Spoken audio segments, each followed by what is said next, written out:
O projeto Anjo da Esperança auxilia nas necessidades da produção do programa Na Mira da Verdade, para que mais pessoas conheçam as verdades reveladas por Deus. Junte-se a este projeto e ajude a transformar vidas. Sou Anjo.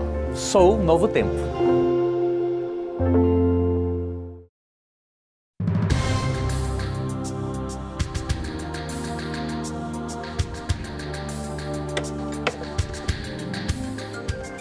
Olá! Hoje eu começo levantando um questionamento. No Velho Testamento, no povo de Deus do passado, Deus instituiu um santuário onde era feito um sacrifício diário. Esse sacrifício era representando o Messias. A morte do Cordeirinho representava a morte do Messias, do Filho de Deus que viria morrer pela humanidade. Os judeus, povo de Deus, quando Jesus esteve aqui, não o aceitaram como o Messias, como Salvador. Agora, por que o sacrifício não cessou? Ou melhor, cessou. Por que o sacrifício cessou se o próprio povo judeu não aceitou ele como Messias? Entendemos que o sacrifício cessou porque Jesus morreu, mas sabemos que eles não o aceitaram? Como entender então o porquê que esse sacrifício terrestre cessou? Será que a Bíblia nos dá alguma orientação? Será que a gente pode levantar algum questionamento? Até porque Daniel 9:27, no final, diz que durará 7 anos, mas quando passar metade desse tempo, ele acabará com o sacrifício de animais e as ofertas de cereais no templo.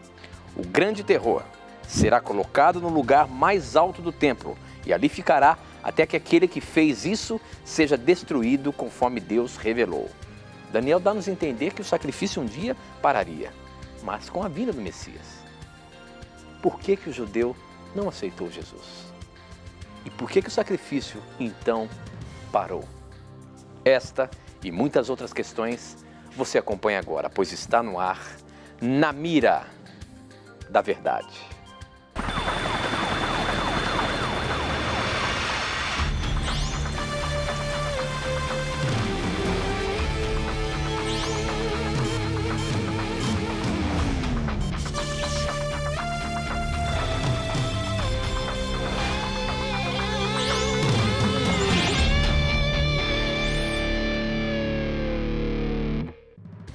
Olá, seja muito bem-vindo. Já começamos agora o programa Na Mira da Verdade e nos conectamos com o Brasil e o mundo através das ondas do rádio, da internet e da TV Novo Tempo, espalhada pelo nosso país.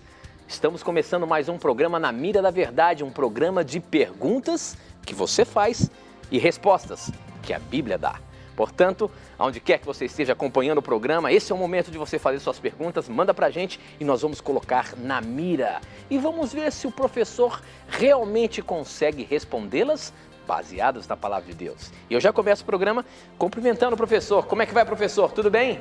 Tudo bem, amigo, graças a Deus. Estamos preparados aí para mais um programa agora? Vamos lá, meu amigo, vamos estudar a Bíblia e procurar demonstrar para o nosso telespectador e ouvinte como a Bíblia tem mensagens relevantes para as pessoas nos dias de hoje. Que Deus abençoe a todos vocês e obrigado pela companhia em mais um programa. Muito bem, professor. A gente começa sempre dando um abraço especial para os nossos ouvintes que estão em conexão com a gente, ao vivo, ouvindo o nosso programa e participando do nosso programa. E a você que, onde quer que esteja assistindo pela TV Novo Tempo, também se sinta abraçado pelo programa Na Mira da Verdade. E quem nos assiste pela internet, onde quer que esteja, em qualquer lugar do mundo, acompanhando ou vendo esses vídeos, muito obrigado pela sua audiência, muito obrigado por você acompanhar também o programa Na Mira da Verdade. Agora, professor, o assunto que começamos aqui hoje é um assunto interessante.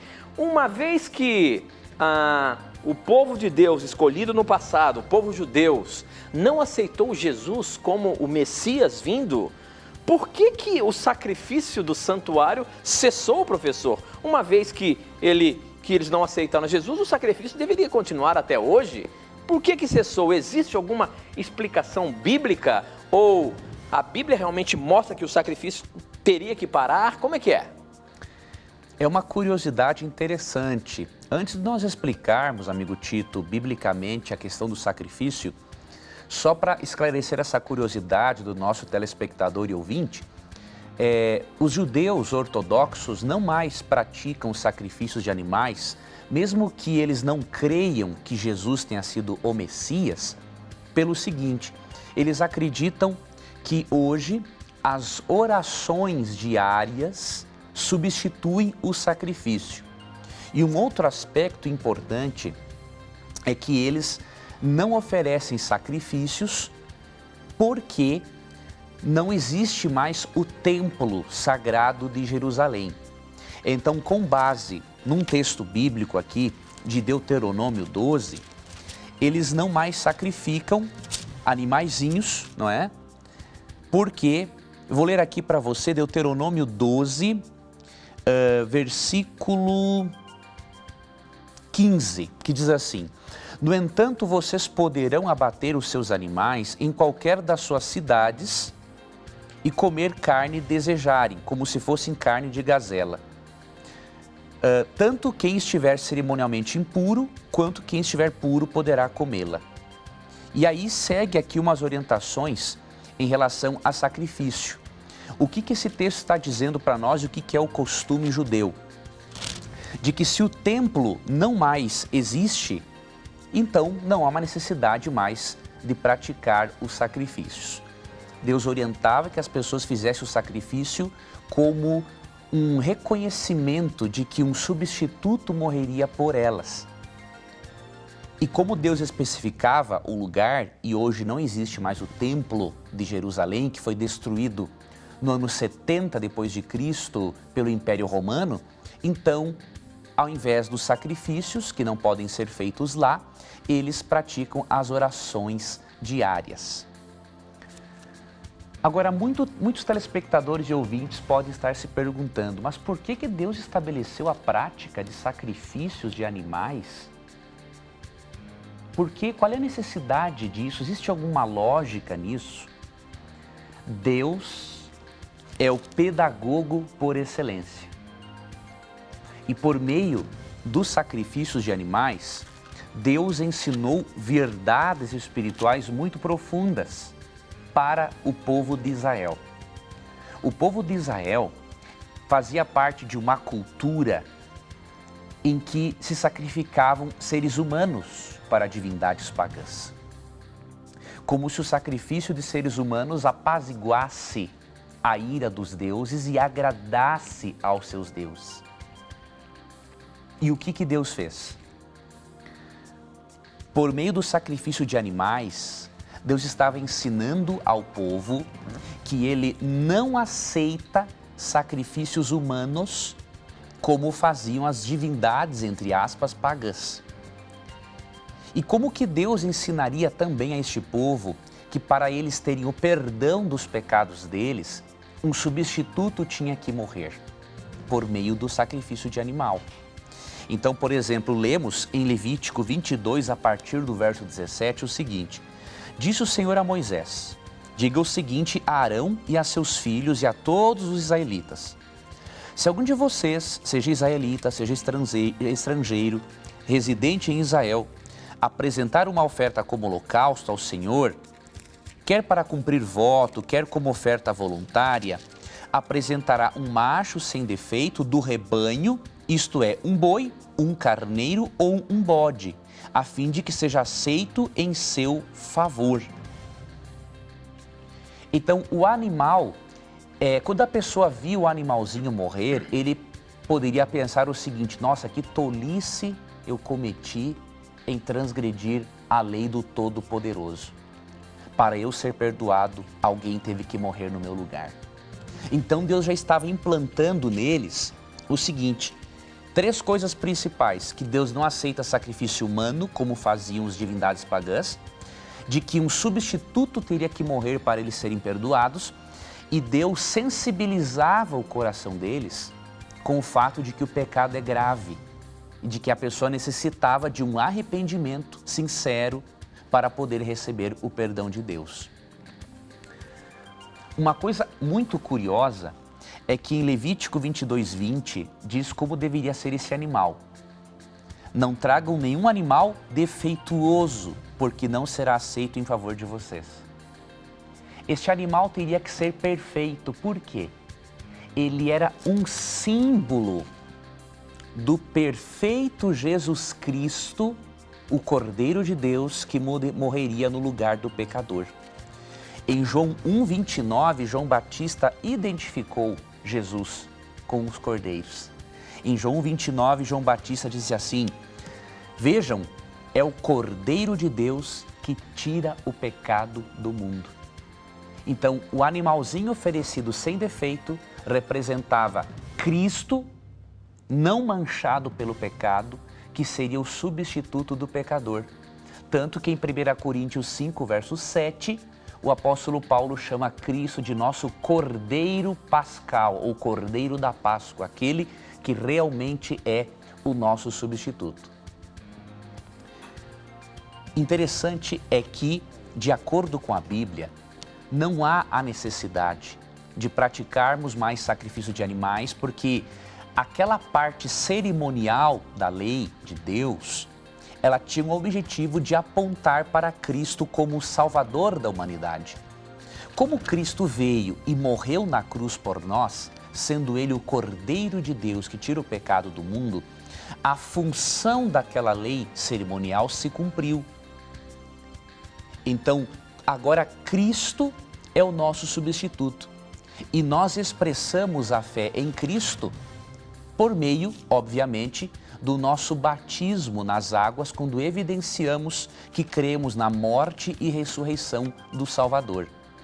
E que realmente a função da lei cerimonial foi transferida para Jesus, encontramos em Hebreus 9, e aí finalizaremos essa resposta com esse texto. Em Hebreus 9, 11 e 12, a Bíblia diz o seguinte: ninguém, ou melhor, 11 e 12. Quando Cristo veio como sumo sacerdote dos benefícios agora presentes, ele adentrou o maior e mais perfeito tabernáculo, não feito pelo homem, isto é, não pertencente a esta criação. Não por meio de sangues de bodes e novilhos, mas pelo seu próprio sangue, ele adentrou no Santo dos Santos, de uma vez por todas, e obteve redenção. Ora, se o sangue de bodes e touros e as cinzas de uma novilha espalhadas sobre os que estão cerimonialmente impuros os santificam, de forma que se tornam exteriormente puros, quanto mais o sangue de Cristo, que pelo Espírito Eterno se ofereceu de forma imaculada a Deus, purificará a nossa consciência de atos que levam à morte, para que sirvamos ao Deus vivo. Ou seja, o autor de Hebreus mostra que o sacrifício de Cristo e o sacerdócio de Cristo e o santuário celestial são superiores ao sacrifício de animal e ao sacerdócio humano e ao santuário terrestre.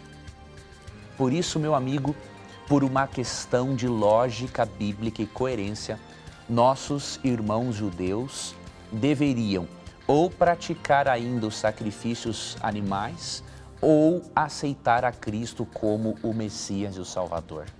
Obviamente que o nosso mais puro e sincero desejo é que eles, assim como judeus messiânicos, por exemplo, que os irmãos judeus ortodoxos também reconheçam que o Messias já veio e que hoje eles possam desfrutar de um íntimo relacionamento com Ele, um relacionamento transformador que faz a diferença na vida do indivíduo. E cristãos, não alimentemos a ideia de que Deus rejeitou aos judeus. Isso não é verdade. Deus não tem os judeus como seu único povo escolhido, porque hoje todo aquele que crê em Cristo faz parte do Israel espiritual, segundo Gálatas 6,16. Agora, dizer que Deus rejeitou os judeus, isso é um ensinamento falho que não pode ser baseado, por exemplo, em Romanos dos capítulos 9 até o capítulo 12. Que Deus guarde a você e lhe ajude a se aprofundar neste assunto, crendo que Cristo é o verdadeiro Messias. Muito bem, professor. Para você participar do programa, basta você mandar as suas perguntas para o nosso SMS. O número é 12 981510101. Você manda suas perguntas, eu recebo aqui na hora. Ou então você pode participar das nossas redes sociais. Pelo Facebook, Na Mira da Verdade. .nt, você manda suas perguntas, ela chega aqui na hora, estou acompanhando. Pelo Twitter, @Na Mira da Verdade. E ainda você tem a chance de entrar e fazer as suas perguntas pelo nosso blog. No nosso blog, você vai ver que o programa está no ar. Você colocando sua pergunta lá, instantaneamente ela pula aqui na minha tela. A sua pergunta poderá estar na mira. Portanto, participe, manda suas perguntas, aquelas bem capciosas. Vamos ver se o professor consegue respondê-la baseando-se na palavra de Deus, tá bom? A próxima pergunta chegou pelo Facebook. Quem mandou foi o Roberto Marques, professor. E a pergunta dele é a seguinte: se eu fizer um voto a Deus e depois perceber que não há como cumprir, Deus me perdoa? Como é que fica a questão dos votos? A gente sabe que a palavra de Deus tem vários exemplos aí de votos que foram feitos a Deus. Agora, nos dias de hoje, professor, muitas vezes a gente faz um pedido, a gente faz um voto para Deus, parece que Deus atende ao nosso pedido e depois a gente não consegue cumprir esse voto. Como é que fica isso, meu amigo? Pois olha, se acontecer isso, nós temos obviamente que pedir a Deus perdão e com certeza Ele dará o perdão. Veja bem, se Deus perdoa todos os tipos de pecados, o que diz 1 João 1,9? Se confessarmos nossos pecados, Ele é fiel e justo para nos perdoar os pecados e nos purificar de toda injustiça. Então, se Deus perdoou aos homicídios e adultérios de Davi, como lemos, por exemplo, em 2 Samuel 11:12, por que Deus não perdoaria uma pessoa que fez um voto e não pôde cumprir? Ele perdoa. Agora, para isso você tem que ter o quê? Algo chamado arrependimento, um arrependimento sincero. Atos 2:38 diz assim: arrependam-se e cada um de vocês seja batizado em nome de Jesus Cristo. Então, o arrependimento é fundamental. E também uma decisão de não mais fazer a Deus votos que você não possa cumprir. Especialmente aqueles que dizem assim: Deus, se o Senhor me perdoar dessa vez, eu não farei mais esse pecado. Não são os votos que vão libertar você do poder do pecado, é o poder sobrenatural de Jesus Cristo. Porque de acordo com João 15:5, sem Jesus, nada podemos fazer. Peça perdão a Deus, não faça mais votos se for para não cumpri-los e Deus lhe perdoará sim. Muito bem, professor. A próxima pergunta chegou pelo nosso blog, pessoal participando do nosso blog aí, o Josenildo, ele é de Cotia e ele diz o seguinte: professor, alguns cristãos atribuem o texto de 1 Timóteo 4, de 1-5, aos adventistas do sétimo dia, dizendo que eles estão ensinando doutrinas de demônios, inclusive ao fazerem distinção entre alimentos puros e impuros, limpos e imundos. O que a Bíblia pode dizer sobre isso?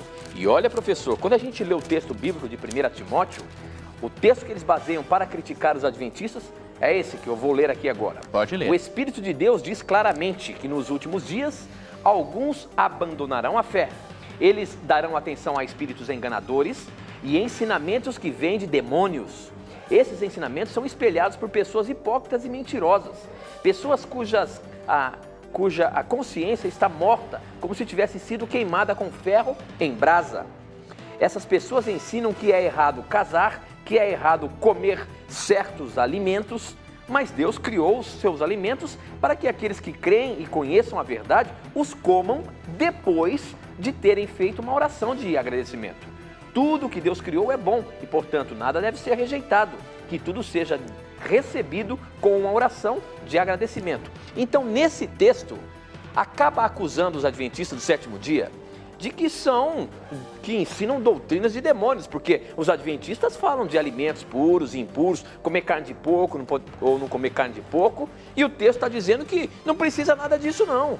Simplesmente você orar pelo alimento, Deus abençoa, professor. Quer dizer que os adventistas estão ensinando alguma heresia aí, não é? Pois olha, infelizmente é o que muitas pessoas pensam devido à leitura superficial do texto bíblico. Por exemplo, o texto bíblico começa dizendo no verso 1 que os ensinamentos que esses heréticos proibiriam eram ensinos de demônios. Agora eu pergunto, Em Levítico 11, quem ensinou a distinguir entre alimento puro ou impuro foi Deus ou foram os demônios? Mas então, professor? Foi Deus. Então, se foi Deus quem criou a distinção entre alimentos puros e impuros, então é óbvio que a distinção de alimentos não está sendo tratada no texto. Por quê? Basta o leitor ler Levítico 11. Por exemplo, é Deus quem está falando. Quando começa o capítulo de Levítico 11, diz assim, ó, disse o Senhor a Moisés e a Arão, digam aos israelitas, de todos os animais que vivem na terra, estes são os que vocês poderão comer. E aí vai dizendo, e depois os que não podem comer. Então, o ensino bíblico de separar carnes puras e imundas não é um ensino de demônios, é um ensino do próprio Deus. E se irmãos de outras igrejas disserem que isso é um ensino de demônios, eles estão blasfemando, porque foi Deus quem deu esse ensinamento. Então, com esse esclarecimento, podemos ir a outros pontos. No verso 3, diz que esses heréticos proibiriam o casamento. Você já viu algum pastor adventista proibir casamento? Então veja, é um indivíduo muito mal intencionado ou, obviamente, ignorante em relação à interpretação bíblica para dizer que esse texto se aplica aos adventistas. Os adventistas exaltam a relação matrimonial, exaltam a família, têm o casamento como algo santo dado por Deus. Então só esse verso 3 já seria o suficiente para mostrar que o texto não se refere aos adventistas. Agora, no verso 4, quando diz que tudo que Deus criou é bom e que deve ser recebido porque alguns proibiriam consumos de alimentos, aqui Paulo está se referindo a um costume, a seta, ou seja, o ascetismo ensinava que você deveria mortificar as obras do corpo, privá-lo de prazeres para elevar o espírito. Então, esses gnósticos, as setas aqui, eles proibiam o casamento porque o prazer sexual deveria ser tirado da vida do indivíduo, bem como o prazer de se alimentar. O indivíduo deveria privar-se do sexo e de bons alimentos para ele poder trazer sofrimento ao corpo e elevar o espírito. Paulo está combatendo esta heresia. Paulo não está aqui negando a distinção bíblica de alimentos puros e impuros, não é? E quando Paulo diz no verso 5 que o alimento é santificado pela oração, ele está se referindo, obviamente, aos alimentos que Deus liberou para consumo. Você não pode pegar um churrasquinho de cachorro ou de gato, ou um churrasquinho de cobra e colocar em cima da sua mesa e orar sobre aquilo achando que Deus vai purificar esse alimento. Deus não trabalha desse jeito, né? Então, leiamos, amigos, o texto no contexto para não criarmos heresias em torno do texto bíblico. Muito bem, professor. Hoje, em especial, no nosso programa, nós estamos usando algumas perguntas do SMS que passou alguma semana atrás aí, para a gente colocar excelentes perguntas que chegaram aqui para a gente. Como, por exemplo, essa aqui que eu quero colocar na mira agora. Professor Leandro Quadros. Aceito que devemos guardar os mandamentos, inclusive o sábado, e assisto o programa de outros, e assisto ao programa e outros da Novo Tempo. E estou gostando e gostaria de me batizar. Mas a doutrina da Trindade não me agrada, pois gostaria de ser batizado em nome de Jesus.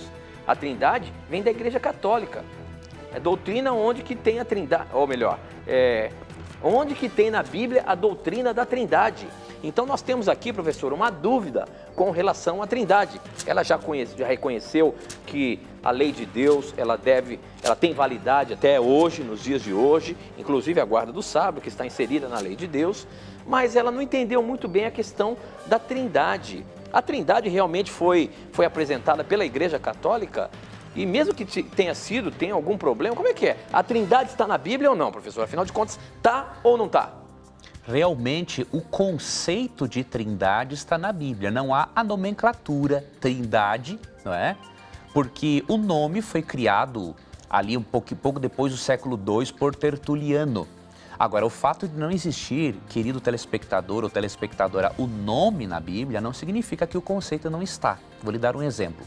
Na Bíblia não encontramos a palavra Bíblia, mas a Bíblia existe. O conceito de livros, o termo Bíblia no grego biblos quer dizer livros, o conceito existe na Bíblia. Na Bíblia não temos o nome encarnação de Cristo, mas o conceito existe. Então, não é errado criar termos para descrever conceitos e verdades que estão na Bíblia. A afirmação de que a Trindade é uma doutrina católica, ela não possui nenhuma base histórica. Vou lhe dar um exemplo. O catolicismo passou a existir por volta do século IV, quando o imperador Constantino, uniu ideologias do Império Romano juntamente com ideologias cristãs. Antes do século IV, já se acreditava na Trindade. Então, se você pesquisar documentos históricos fiéis, você perceberá que no século I, século II, já existiam referências entre os cristãos primitivos à doutrina da Trindade. E um texto entre os muitos que poderíamos ler em João 14,16, que fala bem claramente da Trindade, escrito muito antes de existir o catolicismo, é João 14,16. Jesus diz assim: e eu pedirei ao Pai e Ele dará outro conselheiro para estar com vocês para sempre, o Espírito da verdade. Então é bem claro, Cristo fala, eu pedirei ao Pai e Ele dará outro conselheiro, ou outro consolador, de acordo com algumas traduções. Para finalizar, querido amigo ou querida amiga, se a Trindade fez parte do batismo de Jesus, a Trindade deve fazer parte do seu batismo também. Você quer ver como a Trindade fez parte do batismo de Cristo? Mateus 3, 16 e 17. Diz o seguinte: assim que Jesus foi batizado, saiu da água. Naquele momento o céu se abriu e ele viu o Espírito de Deus descendo como pomba e pousando sobre ele. Então uma voz dos céus disse: este é o meu Filho amado em quem me agrado. Veja, Jesus foi batizado, o Espírito Santo desceu no seu ombro em forma de pomba, demonstrando a aceitação de Deus pelo batismo de Cristo, e uma voz do Pai falou do céu. Então, se a Trindade esteve presente no batismo de Cristo, permita que a Trindade esteja presente também no seu batismo. Ore a Deus e o Espírito Santo vai continuar revelando-se para você. Muito bem, professor. A próxima pergunta aqui chegou pelo nosso Facebook, que sempre bomba bastante, e tem do Twitter também, que já vou colocar uma do Twitter aqui, mas a pergunta deixa eu ver aqui, é da Jamile Araújo, e ela diz o seguinte: eu gostaria de entender melhor sobre a atuação dos anjos em nossas vidas.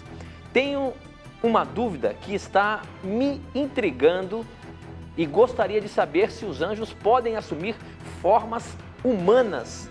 E nós sabemos que ele tem alguma família ou parente, ou ele assume uma forma humana em que ninguém tenha visto antes. Então a questão dela é a seguinte: com relação a anjos, a gente já falou aqui em outros programas que um anjo pode assumir sim uma personalidade humana para falar para alguém ou coisa parecida. Agora, será que o anjo ele pode tomar a forma de alguém conhecido? Um amigo meu, o anjo se apoderou dele e o que ele falou para mim foi realmente um anjo cuidando. Isso é comum, professor? Isso tem algum exemplo disso na palavra de Deus? Como é que é? Como que é a situação de anjos na nossa vida? Se existe, se não existe, enfim. Vamos ler alguns textos bíblicos aqui. O primeiro deles, Hebreus 1,14, diz assim: os anjos não são todos eles espíritos ministradores enviados para servir aqueles que hão de herdar a salvação? Então aqui o autor de Hebreus está argumentando que Cristo é superior aos anjos. E aí, na argumentação, ele faz uma pergunta que é para reforçar o conceito correto dos anjos. Eles são espíritos ministradores enviados a serviço daqueles que vão herdar a salvação. Então, os anjos trabalham em favor da salvação do ser humano. Tanto que, aqui, no Salmo, capítulo 34, verso 7, é dito o seguinte: o anjo do Senhor é sentinela ao redor daqueles que o temem e os livra.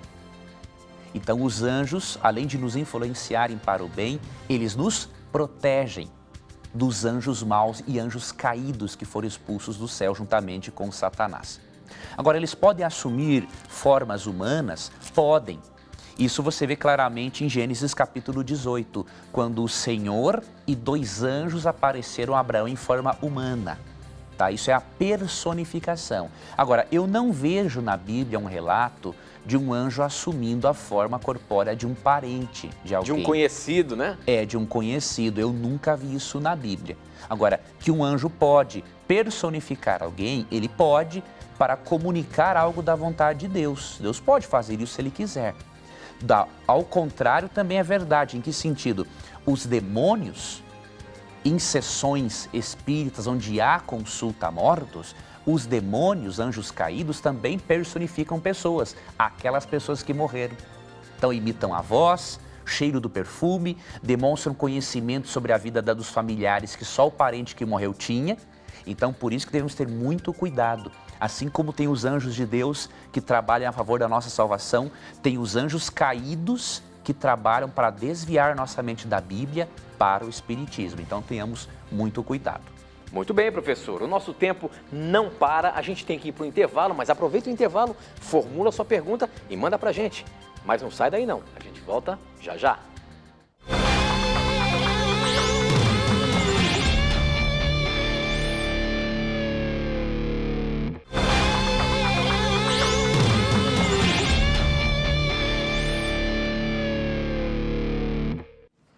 Já estamos de volta, esse é o programa Na Mira da Verdade, um programa em que você faz as suas perguntas e nós respondemos aqui baseados na Palavra de Deus. Onde quer que você esteja, talvez você esteja assistindo-nos através da TV Novo Tempo, espalhada por alguma cidade aí do nosso país. Obrigado pelo carinho da sua audiência. Se você está zapeando aí seu televisor e caiu aqui na TV Novo Tempo, esse é o Canal da Esperança, um programa que você participa aqui através das suas perguntas bíblicas, na mira da verdade. Coloque a sua pergunta, ela vai estar na mira e o professor tem que responder baseado na palavra de Deus. Portanto, não tenha preconceitos. Qualquer dúvida sobre a palavra de Deus, qualquer dúvida teológica, sobre religião, baseado na Bíblia, se você tem e quer saber, escreva pra gente. Para você participar do programa, você pode mandar por SMS. Simples. O número é 12 981 51 0101. Você manda sua pergunta, a gente recebe aqui na hora. Ou então, através das redes sociais, pelo Facebook, namiradaverdade.nt, pelo Twitter, @namiradaverdade. E eu queria convidar você para conhecer o nosso blog, novotempo.com/namiradaverdade. No nosso blog, quando o programa está ao vivo, você também pode fazer as suas perguntas. E ela pula aqui na tela para mim. Então, você pode entrar lá, novotempo.com/namiradaverdade. Além de você ter uma fonte de estudo no nosso blog com vários e vários temas que nós apresentamos aqui no programa semanalmente, inclusive os vídeos dos programas todos. Se você quer ver algum vídeo, você pode entrar lá na seção de vídeos e você vai ver todos os programas na Mira da Verdade. Tem assuntos sobre apologia fantásticos que eu tenho certeza que você vai aprender muito e conhecer cada vez mais o nosso programa, tá bom? Mas você pode fazer suas perguntas também pelo nosso blog, tá? Professor Leandro Quadro, agora essa pergunta chegou pelo Twitter. Deixa eu ver quem mandou aqui, foi a Viviane, e ela diz o seguinte: quanto ao tema morte, já tratado em outros programas, ela gostaria de entender um pouco melhor. O corpo vira pó e o espírito volta ao Criador. Quem dorme? É a alma? Como é que é isso, professor? Se a gente fala aqui que o estado da morte é um sono profundo, e se a Bíblia fala que o ser humano é composto de espírito, é composto de corpo, alma e espírito, como é que fica essa questão aí? No entendimento dela é isso? O espírito volta a Deus, o corpo volta ao pó e a alma está dormindo? Como é que é, professor? É isso mesmo. Esse texto que a irmã citou, que o corpo volta à terra como era e o espírito volta a Deus, é aquele texto de Eclesiastes 12, verso 7. O termo espírito possui vários significados na Bíblia e o que ele não possui é de que o espírito é uma entidade consciente que sobrevive fora da matéria. Esse é um conceito grego que é estranho às Escrituras. Então, o espírito que volta para Deus é o fôlego de vida, o princípio ativo que Deus soprou nas narinas do homem no princípio. Este fôlego de vida, este princípio vital, volta para o Criador. Não é algo consciente que sobrevive fora do corpo, mas é um princípio ativo, vital. O corpo volta à terra e a alma dorme. Por quê?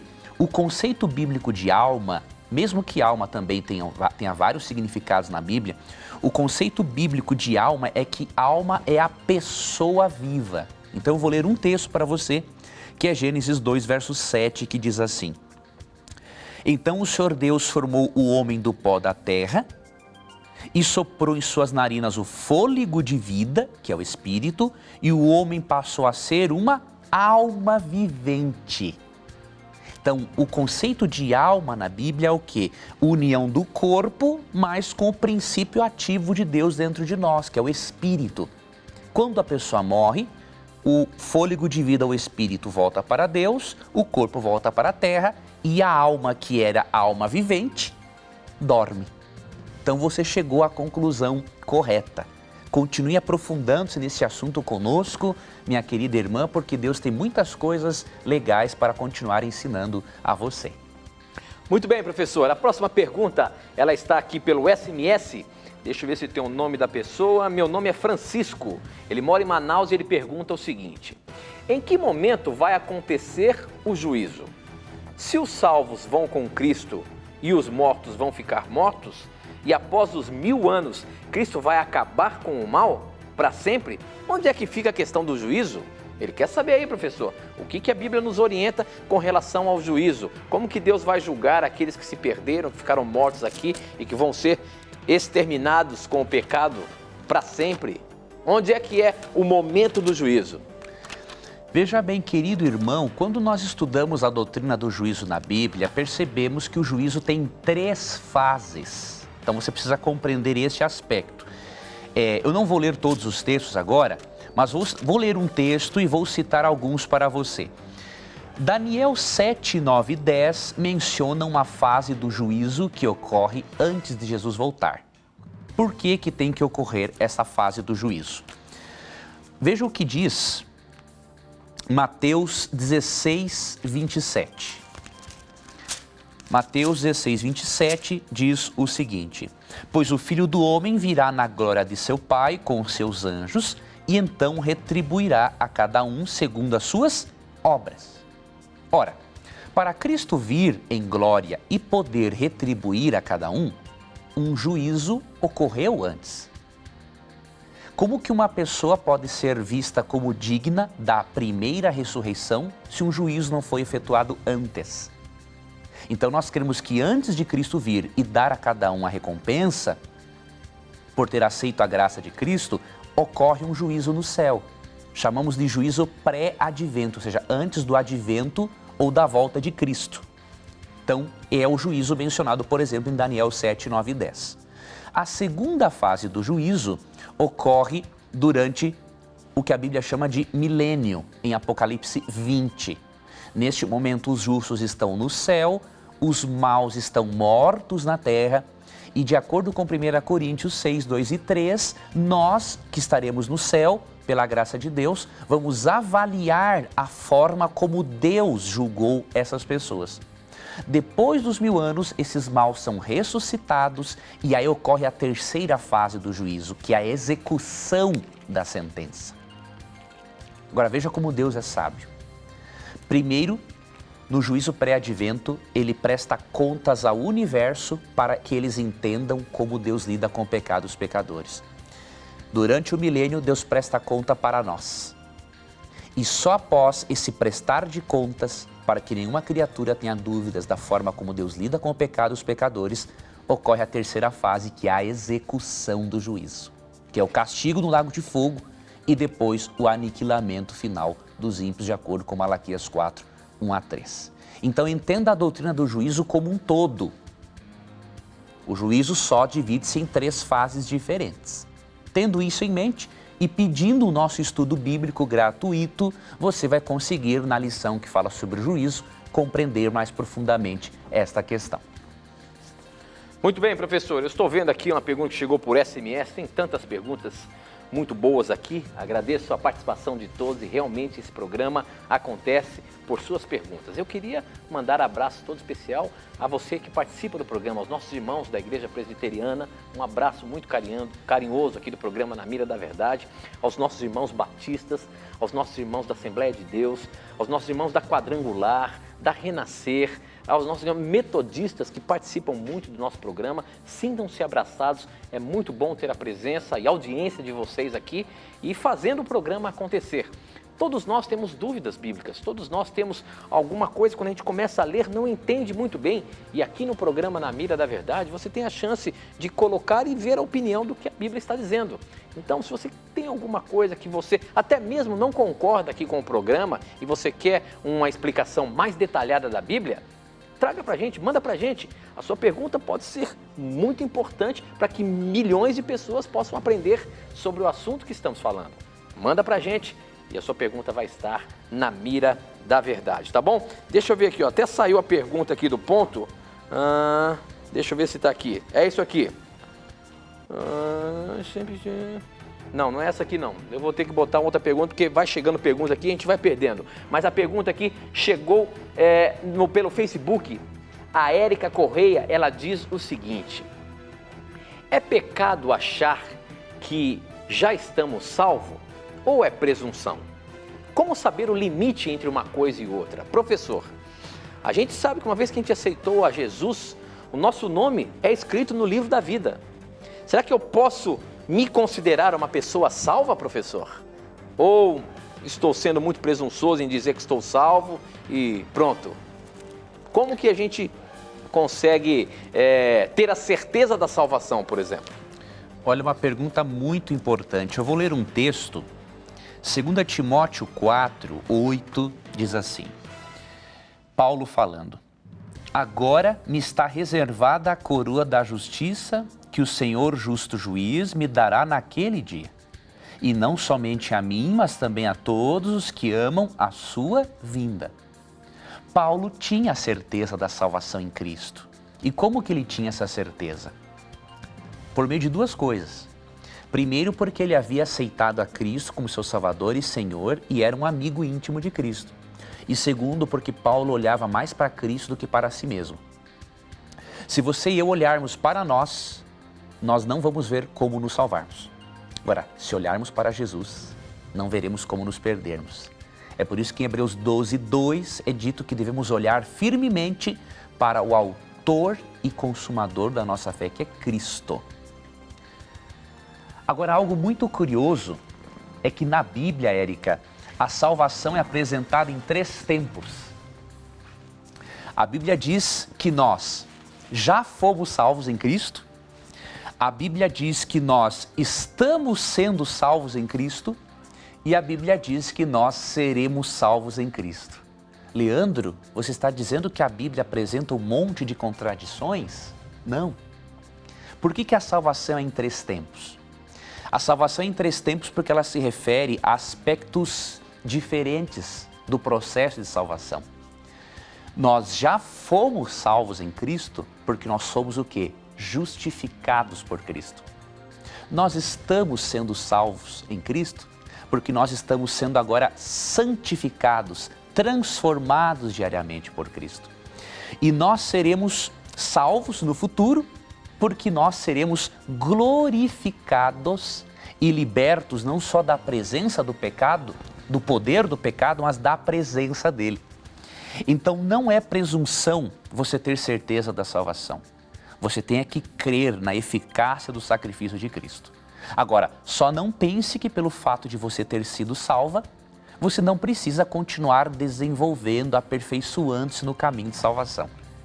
Tendo essa compreensão e essa atitude equilibrada, nós estaremos seguros em Cristo e ao mesmo tempo buscaremos crescer ainda mais nele. É por isso que em 2 Pedro 3,18 é nos aconselhado a crescermos na graça de Jesus Cristo. Muito bem, professor. Tem uma pergunta aqui também do Facebook, vou pegar, estou direcionando mais ao Facebook, mas tem perguntas muito boas aqui. Essa pergunta é de uma criança, que ela diz o seguinte, deixa eu ver o nome dela aqui, é o João Henrique. Ele diz, professor, no sábado passado, a tia da sala da escolinha sabatina ali, disse que enquanto a criança é inocente, a salvação depende da mãe e do pai, ou de um só, um deles. Ela quer saber o seguinte, professor, realmente a salvação das crianças, as crianças que são inocentes, não sei se a Bíblia tem alguma coisa para nos ensinar sobre isso, depende sim dos pais? Ou seja, se uma criancinha faleceu, o que vai determinar a salvação dessa criança é a vida do pai e da mãe? É isso mesmo?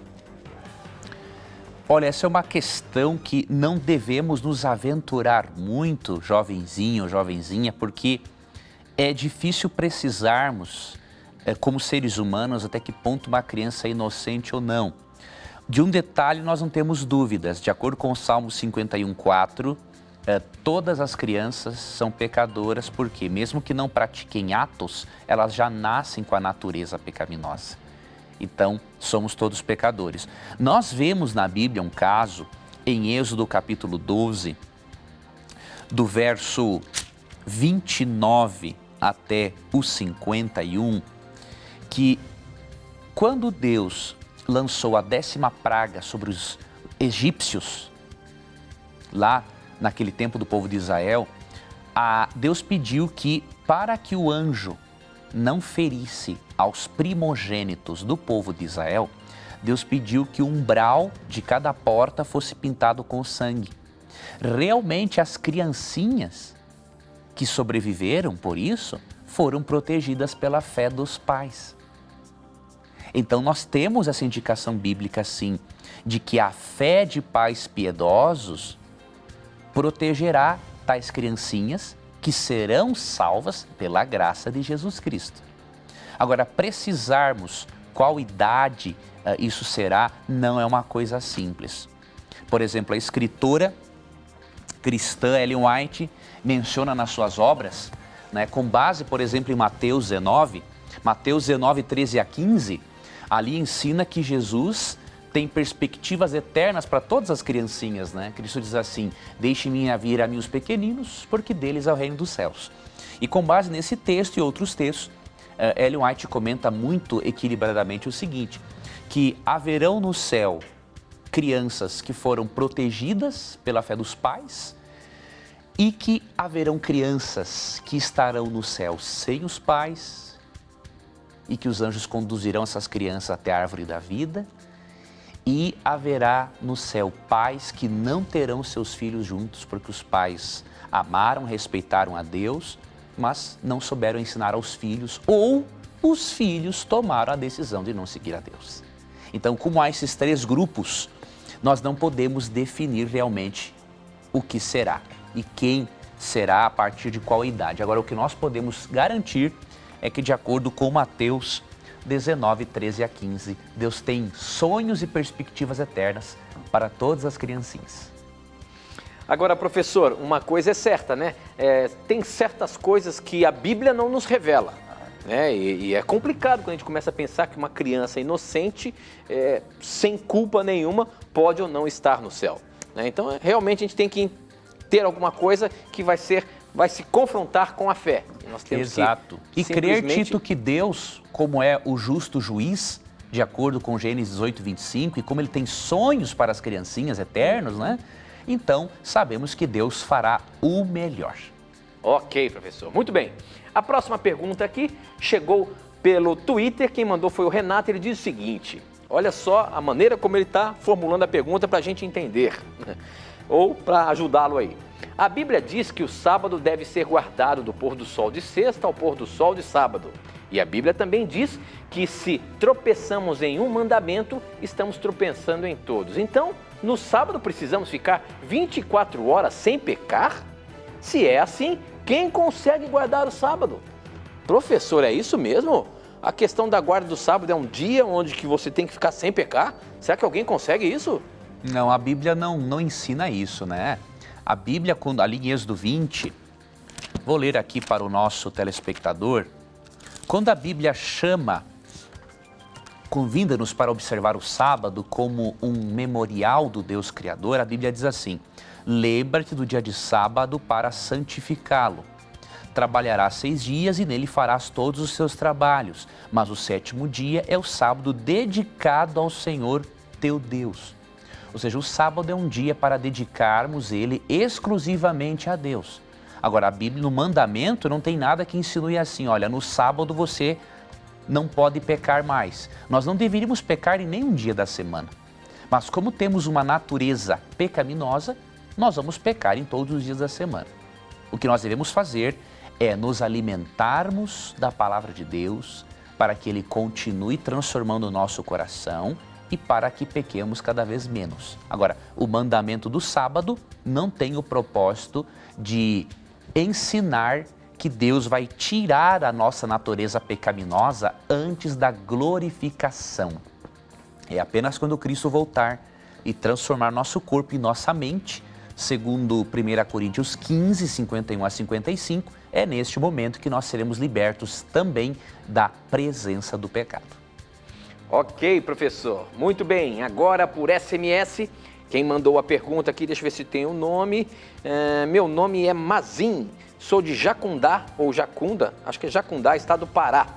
E ele diz o seguinte: fiquei 10 anos em outra igreja, agora sou adventista e quero aprender cada vez mais. A minha pergunta é a seguinte: Mateus 24:14 ensina que será pregado o evangelho a toda a criatura e teremos teremos a ajuda de outras igrejas para isso. Mas como que isso vai acontecer se muitas igrejas não pregam nem o Velho Testamento? Então a preocupação dele é o seguinte: para que o evangelho seja pregado a todo mundo e Jesus possa voltar, não é só A ou B denominação religiosa que vai simplesmente pregar o evangelho. Deus usa todas as pessoas, usa todas as religiões para que ele seja conhecido. Agora, como é que essa questão, como é que o evangelho vai ser pregado a todo mundo? Essa é a grande pergunta. Se nascem milhares, milhões de pessoas a cada segundo, como é que o evangelho poderá ser pregado, professor? Realmente, enquanto eu vou falando, você já vai cavucando aí, né? Já, meu amigo, enquanto tu vai perguntando, eu queria achar uma citação aqui num livro, que o livro é intitulado Questões sobre Doutrina. E aí nós vamos ler aqui, vou ver aqui o capítulo. Toda pessoa que quer compreender realmente o adventismo deve ler este livro. A pessoa que escreve... Qual que é o livro, professor? Este livro aqui, eu vou indicar até para o nosso telespectador e ouvinte. O livro é Questões sobre Doutrina. Este livro apresenta as doutrinas distintivas adventistas, Tito, de uma forma bíblica e protestante. E esse material pode ser adquirido com a editora Casa Publicadora Brasileira, como o nosso telespectador poderá ver os contatos aí.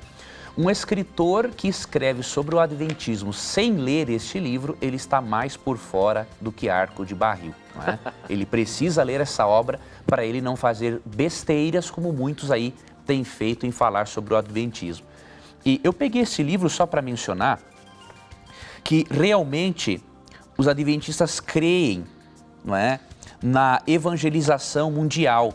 Mesmo que nós creiamos que somos um povo que Deus chamou com uma missão especial de restaurar os mandamentos de Deus, nós cremos que Deus usa outras instituições cristãs que exaltam o nome de Cristo para a pregação do Evangelho. Então aqui a partir da página 425 é dito o seguinte: reconhecemos como parte do plano divino para a evangelização do mundo todas as corporações que exaltam a Cristo ante os homens. E temos em alta estima os homens e mulheres cristãos de outras comunhões religiosas que se empenham em ganhar pessoas para Cristo. Temos um minutinho, professor. Ou seja, mesmo que as igrejas não tenham, querido irmão, todas as verdades bíblicas, como nós adventistas reunimos pelo estudo das Escrituras, Deus usa muitos irmãos sinceros para a pregação do Evangelho, para que Cristo seja exaltado. Então é por isso que nós devemos continuar levando todas as nossas verdades da Bíblia a todas as pessoas e não nos esquecendo de uma outra coisa. Existe um ministério pessoal do Espírito Santo, onde você e eu e outros irmãos não chegarmos com a palavra, o Espírito Santo chegará aos corações. Pois de acordo com João 16, 8 e 9, ele convence as pessoas do pecado, da justiça e do juízo.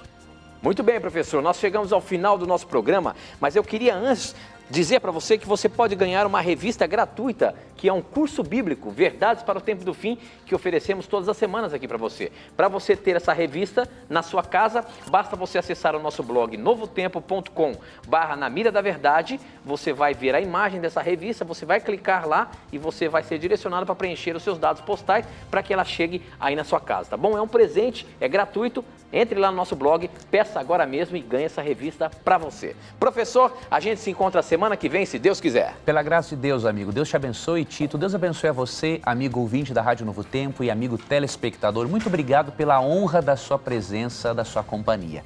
Um abraço e nunca se esqueça que em todos os momentos que você tiver a coragem de perguntar, a Bíblia vai ter a coragem de responder você. Até logo. E aqui você já sabe, sempre os seus questionamentos, as suas dúvidas estarão na mira da verdade. Até o nosso próximo encontro. Tchau.